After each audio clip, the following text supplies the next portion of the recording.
একটি শান্ত গ্রাম, সকালবেলা। ইয়াং ছেলে রাশেদ কলেজ যাওয়ার পথে বাজারের ভিড় পেরিয়ে যাচ্ছে। সততা মানুষের জীবনের সবচেয়ে বড় সম্পদ। আজ আমরা শিখব কিভাবে ছোট্ট একটি কাজও বড় পুরস্কার আনতে পারে। রাশেদ রাস্তা দিয়ে হেঁটে যাচ্ছে, হঠাৎ একটি মানিব্যাগ খুঁজে পায়। সে মানিব্যাগটি খুলে দেখে ভিতরে অনেক টাকা ও মালিকের পরিচয়পত্র আছে। বন্ধুরা তাকে বলে, টাকাটা রেখে দাও, কার কি হবে। রাশেদ দ্বিধায় পড়ে যায়, কারণ তার অন্তরে আল্লাহ ভীতি জাগে। রাশেদ ঠিক করে মানিব্যাগটি মালিকের কাছে পৌঁছে দেবে।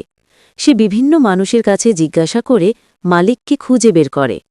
মানিব্যাগের মালিক কৃতজ্ঞ হয়ে রাশেদকে আশীর্বাদ করে ও ছোট একটি উপহার দেয়। মালিক বলে, তুমি শুধু আমার টাকা ফেরত দাওনি, বরং আমার বিশ্বাসও ফিরিয়ে দিলে।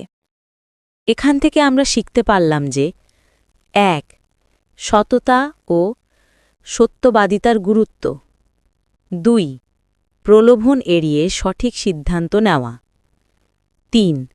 অন্যের প্রতি বিশ্বাস ও সম্মান রক্ষা করা।